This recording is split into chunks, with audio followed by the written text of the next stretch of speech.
Olá, sejam bem-vindos a mais uma aula do nosso curso de História da Teologia. Curso esse que é trazido até você pela Escola de Teologia Charles Spurgeon.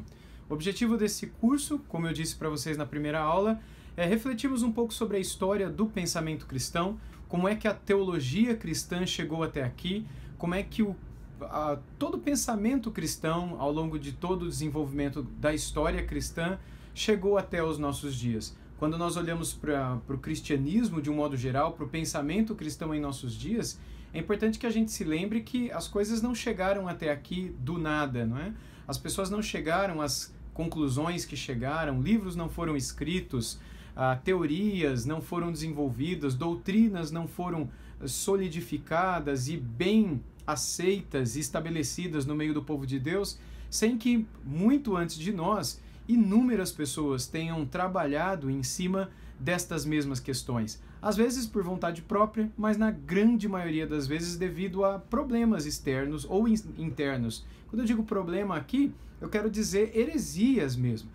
Embates, debates teológicos, provocações, mentiras, falsas acusações, perseguições, ou mesmo falsos mestres e heresias, que provocando os pais da igreja, os bispos, os pais espirituais do povo de Deus na antiguidade, fizeram com que esses irmãos se reunissem em concílios ou em assembleias públicas, não é? Dentre os seus líderes espirituais, para definirem diante da igreja da época qual era o posicionamento correto diante da tradição da fé cristã acerca daquele assunto específico. E assim foi em inúmeras ocasiões quando certas doutrinas estavam debaixo de ataque. E um grupo muito especial, que é aquele que nós daremos atenção nessa aula, é o grupo dos apologistas. O grupo daqueles que procuraram defender a fé, já logo no início do cristianismo, período em que muitas pessoas se levantaram para dizer besteiras a respeito da fé, para descrever ou para afirmar certas doutrinas, certos posicionamentos, certos pensamentos que, na verdade, mais afastavam o povo de Deus da palavra do que aproximavam. Portanto, quando nós entramos nessa questão, quando nós entramos nesse ponto, é importantíssimo que a gente compreenda que houve desde o início um desejo de manter pura a fé, de manter pura a tradição, de manter puro o cristianismo tal como o próprio Deus o trouxe para nós, o apresentou a nós por meio de homens que ele inspirou, por meio do seu Espírito, para nos trazer essa revelação. Na aula de hoje nós usaremos os mesmos livros que usamos na aula passada, só que hoje eu usarei mais o livro do Roger Olson do que o de Franklin Ferreira. Mas eu quero começar com o do Franklin. Lá na página 43, ele fala no capítulo 6 do seu livro sobre a defesa da fé. E curiosamente aqui ele vai apresentar um outro grupo, conforme eu disse para vocês no início dessa aula, que junto com os pais da igreja, que forma também aquilo que é chamado de pais da igreja. Eles são também pais da igreja, não é? Mas que formam com os pais apostólicos um conjunto maior de documentos e de pessoas e de figuras, enfim, que naquela época contribuíram para trazer aquilo que a fé cristã, ou a teologia cristã, aquilo que hoje nós conhecemos, aquilo que hoje nós compreendemos. O Franklin, no primeiro parágrafo, na página 43, portanto, ele diz o seguinte: um segundo grupo de pais da igreja foram os apologistas, e polemistas, que serviram à igreja no segundo e terceiro séculos. Esses homens defenderam a fé de ataques procedentes dos judeus, dos pagãos e das heresias. Escrita em Atenas em meados do século II, a carta a Diogoneto foi um dos primeiros textos apologéticos. Portanto, como eu disse no início dessa aula, toda defesa ela só tem o seu lugar quando provocada. Por exemplo, eu não saio por aí defendendo alguma coisa sem que antes alguém ataque aquela coisa. Pode até acontecer que alguém assim o faça, mas não é comum, não é normal. O normal é a pessoa defender aquilo que crê após perceber essa mesma coisa debaixo de um ataque, debaixo de uma pressão, debaixo de uma oposição, debaixo de alguém fazendo uma espécie de complô ou uma espécie de... escrever um livro, por exemplo, atacando certos princípios que são centrais e fundamentais e que pode vir a confundir a mente dos cristãos mais novos, não é? Que ainda não compreendem o evangelho e a fé cristã de uma maneira robusta. Portanto, é importante que a gente entenda que na grande maioria das vezes, essas respostas apologéticas, essas defesas da fé, se deram em ocasiões quando o povo de Deus esteve debaixo de ataque. Eu sei que muitos de vocês que me assistem não são teólogos, alguns talvez estejam estudando teologia, mas eu sei que o objetivo desse curso é muito mais falar com o público em geral.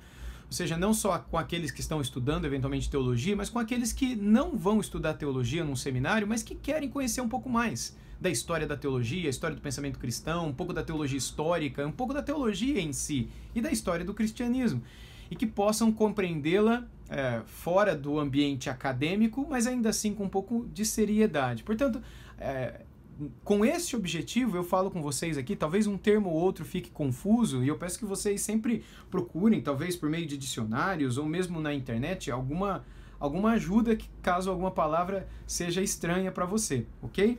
Mas, portanto, apologética, foi por isso que eu quis dar essa explicação. Quando nós olhamos para esses primeiros escritos apologéticos, a apologética significa literalmente defesa da fé, ou defender aquilo que você recebeu, e a primeira expressão apologética clara no Novo Testamento se dá em Judas, quando ele diz que ele escreveu com o objetivo de ajudar os cristãos a batalharem pela fé que de uma vez por todas foi dada aos santos. Então, batalhar pela fé, defender a fé, lutar pela fé, lutar pela verdade, batalha pela verdade, como escreveu John MacArthur em um dos seus livros. Portanto, defesa da fé é isso, um dos primeiros livros a serem escritos com essa orientação, com essa pegada, né, com essa orientação, foi justamente a carta a Diogoneto.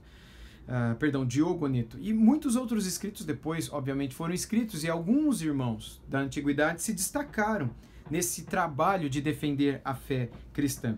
Bem, eu quero ler aqui alguns trechos, portanto, do livro de Roger Olson e comentar alguns desses parágrafos com vocês, enquanto a gente reflete sobre o assunto. Na página 53 desse livro, que você pode encontrar no site da editora Vida, com o selo Vida Acadêmica, não é? vidaacademica.net, nós encontramos o seguinte: a história da teologia cristã é fundamentalmente, página 53, influenciada pela filosofia. Esse aspecto é muito interessante porque a maioria dos apologetas do início do cristianismo, eles foram de certo modo influenciados pela filosofia grega. Tanto por uma vertente platônica, quanto por outras daquela época, não cabe aqui agora estudar os pormenores disso, mas apenas que eles foram influenciados por uma espécie de apologia, ou de apologética, ou de defesa do que se crê grega, filosofia grega. E talvez um dos únicos, não somente, mas o que mais se destacou foi justamente Irineu. Eu vou falar mais dele no final da aula, mas ele foi um desses apologetas, um desses pais da igreja. Irineu, que nasceu na Ásia Menor, na cidade de Esmirna, mas ele acabou, ainda muito novo, sendo levado para o outro lado do Império Romano na época, né? Praticamente do outro lado do mundo na época deles. Ele esteve ali onde seria a Turquia hoje, ele foi levado para o que é a França hoje, né?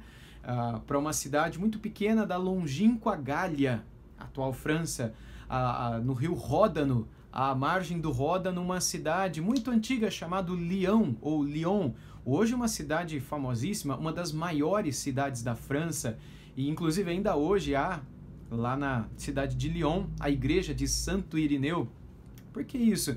Porque esse jovem compreendeu um chamado do Senhor e saiu de Esmirna, uma cidade famosa, uma cidade maior, sem dúvida nenhuma, do que Lyon na época, uma cidade da Ásia Menor, uma cidade de grande trânsito dentro do Império Romano da época, e ele foi para Gália, que seria hoje como sair, sei lá, de uma região mais populosa e ir para uma região menos populosa, onde as pessoas normalmente não vão para lá.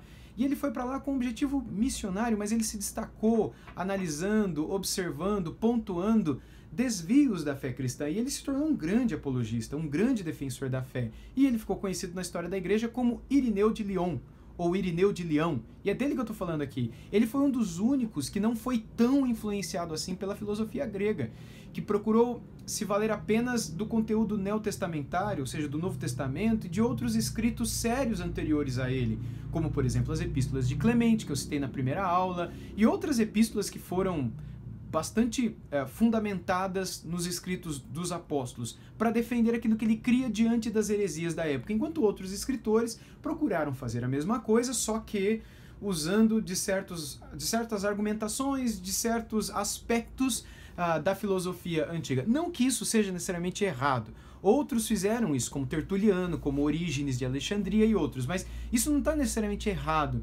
Mas Irineu se destacou pelo fato de ele ter um coração mais pastoral e fazer a defesa da fé não apenas para defender, mas a fé, defender a doutrina, mas acima de tudo para poder ensinar o povo que aquilo que estava sendo ensinado com aparente brilhantismo, aparente intelectualidade, na verdade se constituía num risco, numa falácia, em algo que parecia ser muito sábio, muito inteligente, mas que no fundo não era. E ele o fez não com o objetivo apenas de entrar num debate acadêmico, intelectual, mas com um coração pastoral, com uma pegada, com uma inclinação voltada para o povo simples, para aqueles que talvez nem intercurso ou conhecimento tinham na filosofia grega. Enfim, quando esses homens assim começaram, portanto, eles tiveram um background, um pano de fundo diferente, dependendo do seu contexto, dos vários apologistas que defenderam a fé. Bom, continuando aqui no primeiro parágrafo, ele diz: esse fato é uma surpresa, o fato de muitos deles se valerem da filosofia grega para defenderem a fé, excetuando-se um ou outro, como por exemplo Irineu, que eu citei aqui há pouco.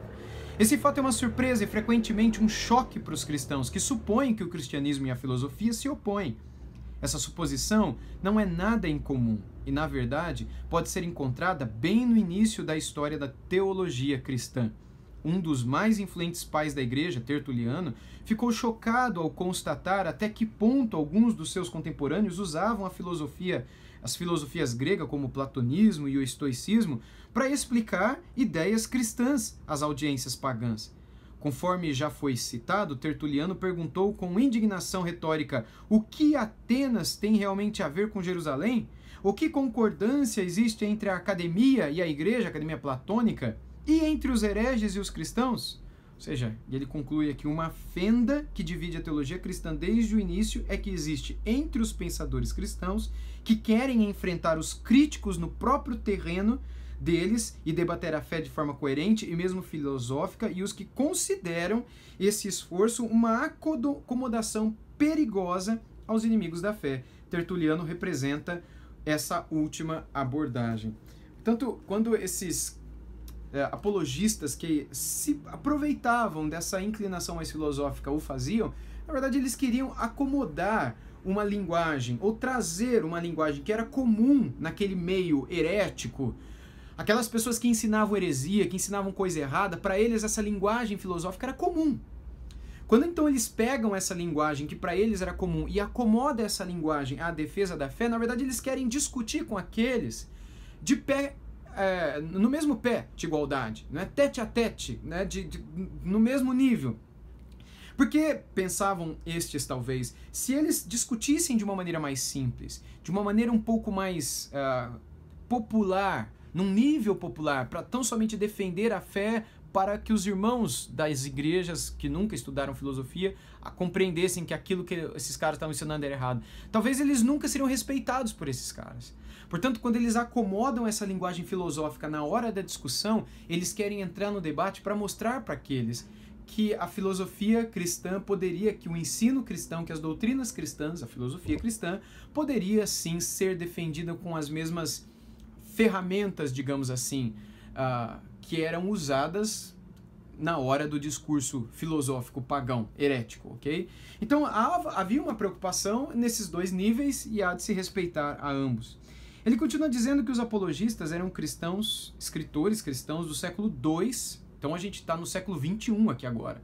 Eles estão no século II, ou seja, do ano 101 ao ano 200 depois de Cristo. Eles estão lá atrás, muito distantes de nós, que procuravam defender o cristianismo contra oponentes pagãos, como por exemplo Celso, que é um famoso oponente pagão daquela época e que é citado por muitos deles aqui na hora dessa defesa da fé.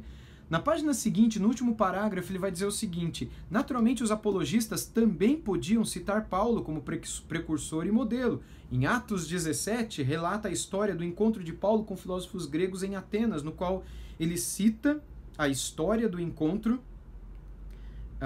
no qual ele cita alguns poetas deles na tentativa de encontrar um ponto de apoio para sua mensagem, de que eles crescem crescem em um Deus desconhecido. A tentativa de Paulo em Atenas talvez seja um suporte muito fraco para o que alguns dos apologistas cristãos do século II tentaram fazer.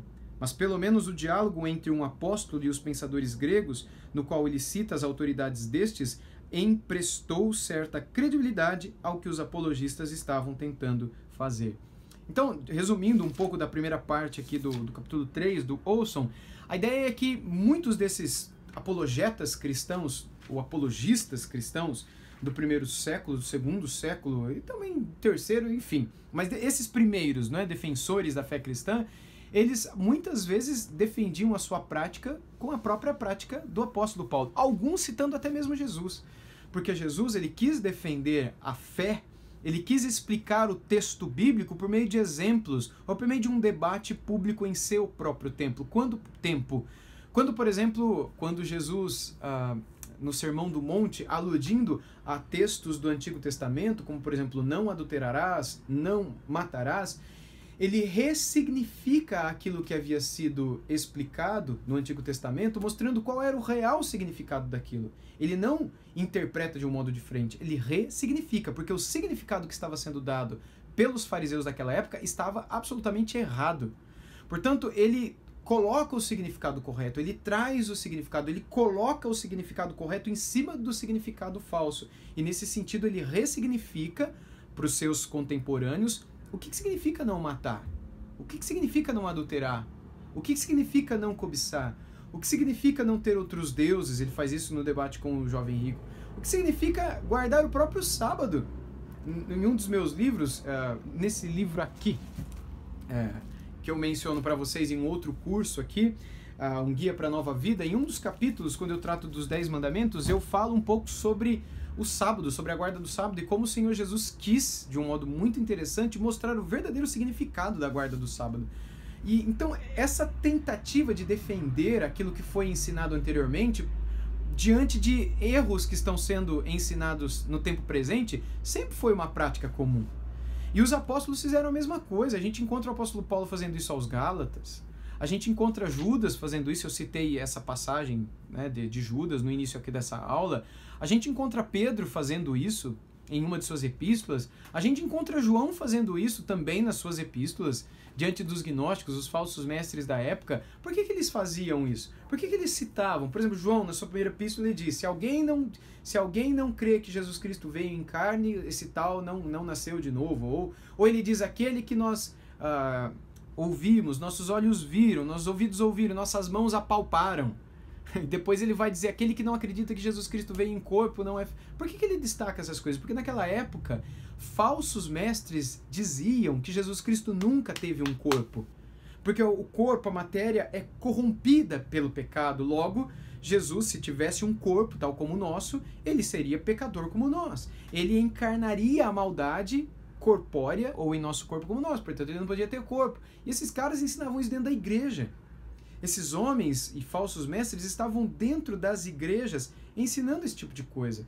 E a gente vê o apóstolo João, o apóstolo Pedro, o apóstolo Paulo ensinando de maneira correta aquilo que era a própria palavra de Deus. E aí então, quando nós entramos no período dos discípulos, dos apóstolos, dos pais apostólicos, ou mesmo dos pais da igreja, e nos escritos desses, como na época dos apologistas, o que nos encontramos é justamente essa preocupação, essa inclinação para defender a fé e ensinar o povo como viver à luz daquilo que um dia havia sido dado a eles. Muito bem, aí então nós precisamos seguir aqui um pouquinho à frente.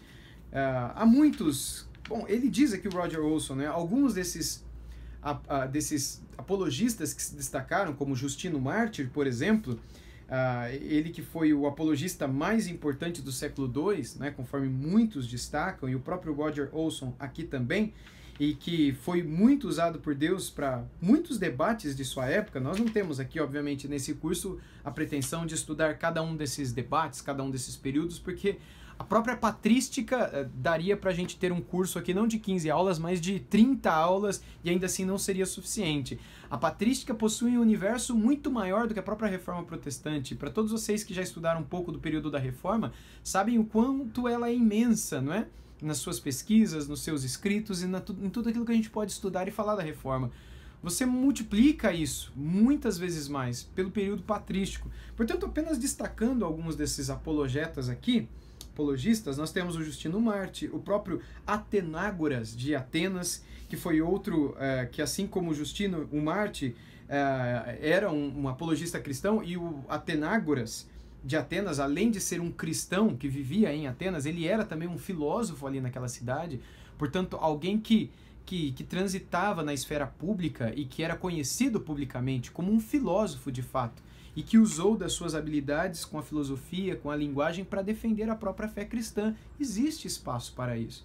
Eu temo que hoje em dia muita gente acaba fugindo da arena pública, das universidades, das discussões, porque acham que isso não é algo espiritual, que o espiritual é eu estar na igreja, é eu ser pastor, é eu apenas escrever coisas para o povo de Deus, compor músicas que falam apenas para o povo de Deus, escrever livros que apenas comunicam com o povo de Deus. Tudo isso é bom, mas é importante que a gente também se lembre que, desde tempos antigos, os homens e mulheres no meio do povo de Deus possuíam um intercâmbio muito, muito bom com os pagãos. Eles estavam no meio dos pagãos, eles discutiam com os pagãos, eles falavam no mesmo pé de igualdade, eles procuravam estar na mesma arena que aqueles, com o objetivo de mostrar para eles que o crente não é necessariamente um ignorante, e que ele possui a capacidade de não só saber de tudo aquilo que um pagão sabe, mas discutir com muito mais categoria e não só categoria, mas também autoridade e fundamentação aquilo que está sendo discutido, porque ele sabe quem é o Criador, ele sabe qual é a verdade por trás daquilo, ele vai muito mais seguro e certo do que diz para esses debates públicos. Um outro muito conhecido foi o próprio Teófilo de Antioquia, veja, de Atenas, Antioquia, Lyon e outros lugares, no Alexandria, eu mencionei também o Orígenes aqui há pouco. Esse daqui é o Teófilo de Antioquia, que é um outro apologista, considerado aqui muito especial, não é?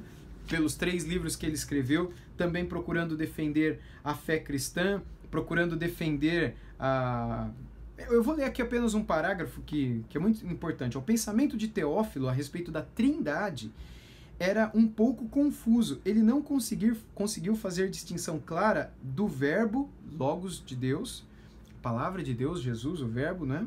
A pessoa do Filho, e do Espírito Santo. Outros teólogos cristãos primitivos simplesmente consertaram isso de modo que o Espírito de Deus é a sua eterna sabedoria e o Filho é seu verbo, logos eterno. É interessante notar, no entanto, que Teófilo claramente interpretava Filho de Deus, verbo, logos, como eterno em Deus. A ortodoxia posterior, porém, rejeitou a ideia de que Deus o tenha emitido imediatamente antes da criação, porque isso significaria uma mudança tanto em Deus Pai como no seu verbo. Teófilo tinha pouco ou nada a dizer a respeito de Jesus Cristo. Assim como outros apologistas do século II, ele se interessava mais pelo estado do Logos, que ficou encarnado em Jesus Cristo, do que pelo próprio homem histórico Jesus. É compreensível, visto que todos os apologistas estavam tentando responder a perguntas e preocupações postuladas pelos pagãos gregos e romanos, e suas preocupações mais prementes no tocante à teologia cristã tratavam da condição de Cristo em relação a Deus.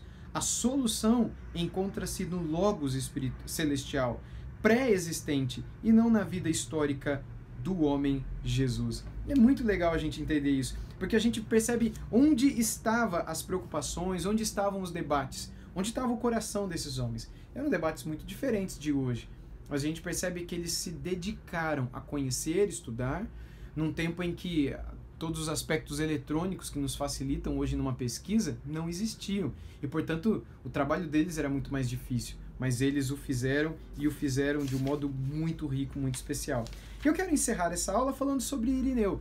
Irineu, que é um dos teólogos com os quais eu particularmente tenho maior afeição, por conta de toda a sua história, toda a sua motivação, todo o seu coração, a inclinação pastoral, embora o Irineu era um homem, um jovem, depois um senhor, não é? Um homem muito usado por Deus, com uma mente brilhante, com uma capacidade teológica, um desejo por conhecer a teologia muito grande, mas ele tinha um coração muito pastoral, um coração muito dedicado às pessoas de seu tempo e muito missionário também, haja vista a própria dedicação dele em Lyon, na atual França, para pregar o evangelho ali, sendo um dos pioneiros da fé cristã naquela que hoje é chamada de França, na antiga Gália. Eu já mencionei um pouco aqui da vida de Irineu. O próprio Roger Olson, na História da Teologia Cristã, ele dedica um capítulo só a Irineu de Lyon, capítulo 4, que ele intitula, curiosamente, de Irineu desmascara heresias. É muito curioso esse título, porque demonstra aquilo que Irineu foi, ou seja, ele foi um apologista.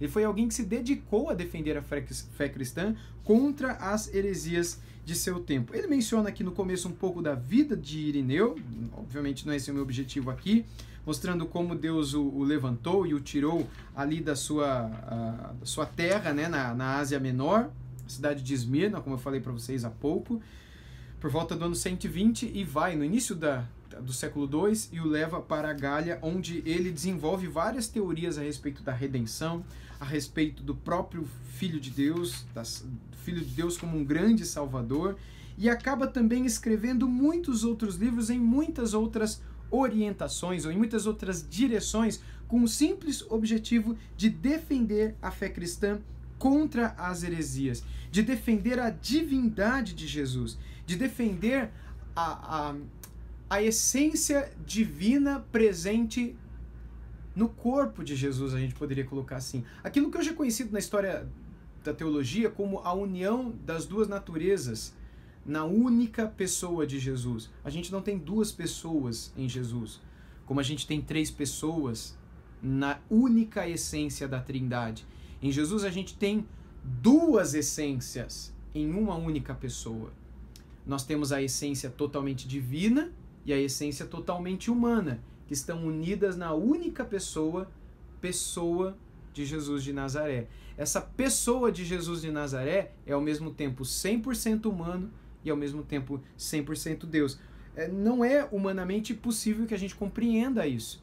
Logo, é natural que em um terreno tão confuso humanamente falando, e a Bíblia, embora apresente aspectos que defendam os dois lados, não é, dessas essências na pessoa de Jesus, ainda assim é algo difícil, é algo que exige pensamento, estudo e tudo mais. Mas é um terreno para aqueles que não querem estudar, que não querem se dedicar e que já têm uma predisposição para não crer na divindade de Jesus, dizer, tá vendo? Jesus não é Deus, Jesus não é homem, Jesus é uma espécie de ser intermediário ou de outra coisa que pode ser dita, né? E hoje é natural que a gente faça um esforço para defender a divindade plena de Jesus por razões da nossa própria salvação, ou também a humanidade de Jesus também por razões da nossa redenção. Mas naquela época, imagine você, nos tempos antigos, naquele tempo onde era muito difícil que alguém se dedicasse a isso ou compreendesse aspectos,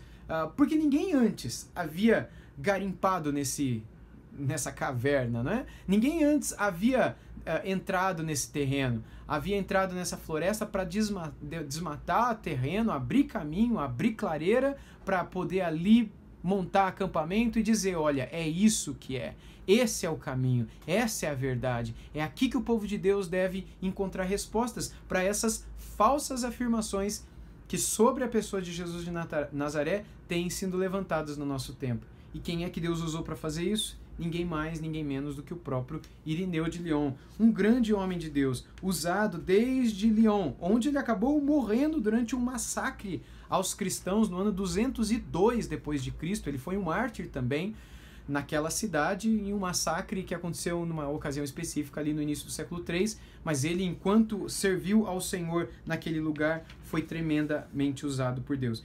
Bem, nós fizemos um panorama aqui dos apologistas e de Irineu, e também dos outros. O que nós trazemos para a nossa vida? Nós trazemos que ainda hoje muita gente se levanta para negar a fé, para acusar a fé. Pessoas em níveis populares, em nível popular, como também em nível acadêmico, ou supostamente acadêmico. Você tem revistas populares como Super Interessante, Galileu e outras que volta e meia, é sempre no período da Páscoa e do Natal. Obviamente por questões de comerciais, porque são períodos que essas notícias vendem, né? Um novo pergaminho que foi achado que nega a divindade. É sempre um novo. Todo ano eles descobrem também nessa época alguma coisa nova. É no mínimo curioso isso. Mas um outro ponto interessante é que tudo isso que eles afirmam já foi vencido, já foi respondido, defendido há quase 1700, 1800 anos. O que cabe a nós hoje? O que cabe a nós é conhecer todas essas coisas, conhecer essas respostas que desde há muito tempo o povo de Deus tem dado, ou tem recebido, pelo menos, não é, por meio desses apologistas. E hoje, sem dúvida nenhuma, Deus te chama para ser um apologista também. Deus me chama para defendermos a nossa fé. De forma escrita? Pode ser.